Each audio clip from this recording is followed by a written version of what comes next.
हिसाब से दे रहे हैं, है ना। अगर ये आपको टेबलेट दूसरी दे देते हैं तो क्या आपको पता चलेगा? वो तो फिर देख लेंगे, लेकिन वहाँ पर फिर लाएंगे जाएंगे। इन्होंने इसी जो दुकान से ये जो भाई हैं राहुल गुप्ता जी, इनको उन्होंने डॉक्टर ने स्लिप बना के दिया। उसमें लिखा कि भैया आपको 1 दिन का ये टेबलेट लेना है। जब ये भाई साहब, आप ही यादव जी हैं क्या? यही यादव जी भाई साहब जो आपके पास इसका लाइसेंस आपके नाम से ही है? आप फार्मासिस्ट हैं, लाइसेंस के नाम से आप फार्मासिस्ट हैं? आप क्या हैं? आप कौन हैं? आप ऑपरेटर हैं। तो फिर आपको किसने अधिकार दिया कि आप ये बिना देखे और बिना देखे किसी को टेबलेट दे दें? आपने उसको, भाई साहब जो हैं उन्होंने टेबलेट जो थी वो 1 दिन में 1 बार देना था, इन्होंने वही टेबलेट को 1 दिन में 2 बार दे दिया। ये होने से ये जो भाई साहब जो राहुल गुप्ता जो हैं, इनकी जो वाइफ है, जिनको हार्मोनल चेंजेस हुए और उनकी तबीयत ख़राब हो गई।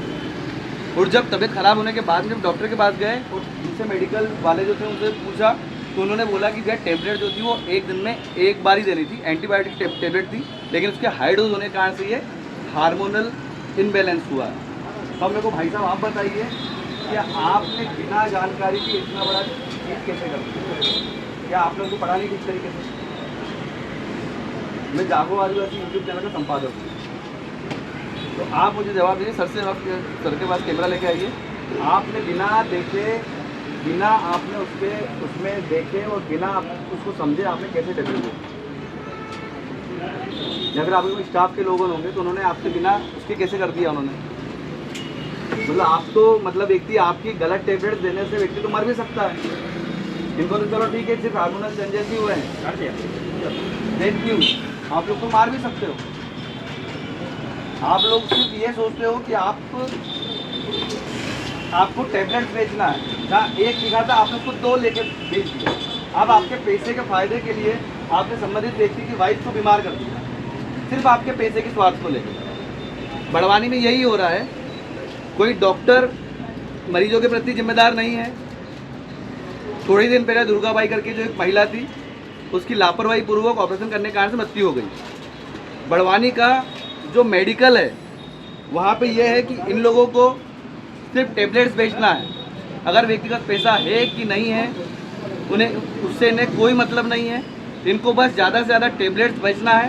जब डॉक्टर ने लिखा हुआ था कि 1 दिन में 1 बार टेबलेट देना है, इन्होंने 2-2 बार टेबलेट लिख दी। इन्होंने दे दिया कि भाई 1 दिन में 2 बार टेबलेट लेना है। संबंधित व्यक्ति ने जो टेबलेट ली और इस कारण से इम्बैलेंस हो गया। इसका जो क्या है, ठीक है, मैं 7 जनवरी को आया था यहाँ पर मेडिसिन लेने, तो उनको स्लिप बता दी थी कि ये देनी है। इन्होंने उसके बाद मुझे तैयार करके दी और जो अपने मेडिकल की स्लिप लगाते हैं कि कब कब खानी है, सुबह दोपहर शाम वाली, तो उन्होंने उस पर टिक कर दिया कि सुबह भी खानी है और शाम को भी खानी है। ये लगभग हम 2 महीने इसको लेते रहे। 7 जनवरी की बात है, उसको अभी 26 फरवरी तक इसको लेते रहे। उसके बाद जब मैं दूसरी मेडिकल पे लेने गया तो उन्होंने बताया कि भाई साहब आप गलत खा रहे हो, इसको दिन में सिर्फ 1 ही बार लेनी है। मैं इनके पास आया रिकन्फर्म करने कि भैया ये लिखा हुआ क्या है, इसमें स्लिप में क्या लिखा हुआ है, तो उनको उस दिन भी पढ़ते नहीं आ रहा है, इसमें OD लिखा है, BD लिखा है। ये कंफर्म कर रहे हैं आसपास वालों से कि इसमें लिखा हुआ क्या है। इनको उस दिन भी 2 महीने बाद उनको समझ में नहीं आया लिखा क्या है, इसके हिसाब से उन्होंने गलत टेबलेट दे दी और 2 महीने से हम खाए जा रहे थे। आप फार्मासिस्ट हैं क्या? नहीं, मैं फार्मासिस्ट। तो फिर आपने टेबलेट कैसे दे दी? आप फार्मासिस्ट नहीं है तो फिर आपने टेबलेट कैसे दे दी? क्या नाम है आपका? तो आपने बिना फार्मासिस्ट के आपने टेबलेट कैसे दे दी? आपको जब पढ़ते ही नहीं आ रहा, आपको जब क्लियर ही नहीं हो रहा है कि डॉक्टर ने क्या लिखा है। आप फार्मासिस्ट है नहीं तो आपको सीधी बात है, आपको मेडिकल के बारे में कोई जानकारी होगी नहीं। आपने बिना सोचे समझे कैसे टेबलेट दे दी? सिर्फ पैसे कमाना आपको उद्देश्य है?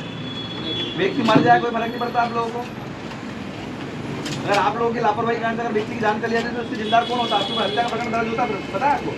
और हमने करवाया भी है। मैं जय से प्रदेश प्रवक्ता हूँ, मेरा नाम संदीप नरगाव है। अगर आपको जानकारी हो, मैं डॉक्टर CK गुप्ता जो उनको पर अगर 304 ये अगर लगवाई हो तो हमने ही लगवाई हो। तो बिना जानकारी के आप कैसे दे रहे हो टेबलेट यार?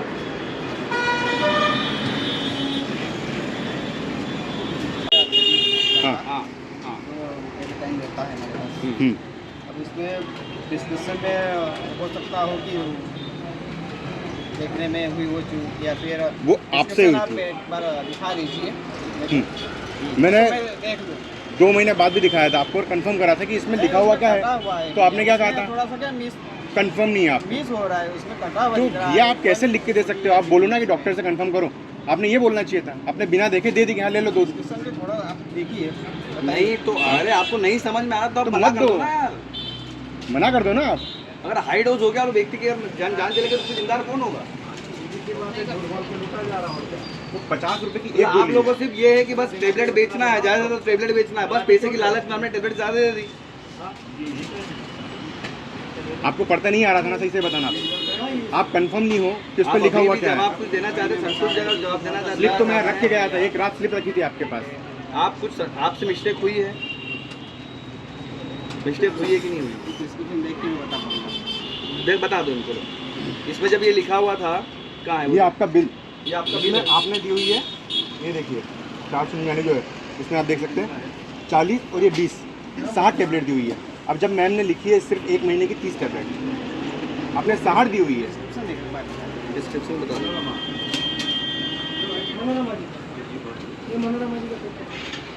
इस पर क्या लिखा हुआ है देखो मत। जवाब नहीं दे पा रहे हैं, इसका अर्थ सीधा है कि उन्होंने गलती करी है और बड़ी गलती करी है। एक मरीज को ओवरडोज दिया है ना, और कोरोना काल में कई सारे ऐसे केसेस आए थे जिसमें ओवरडोज के कारण मृत्यु हुई थी। और अगर ये चीज़ अगर इत्तेफाक से अगर किसी और के पास नहीं गए होते और डॉक्टर अगर ने क्लियर नहीं किया होता, शायद ओवरडोज आगे भी 4 समय में चलता रहता और उससे हो सकता था कि उनकी मृत्यु हो जाती।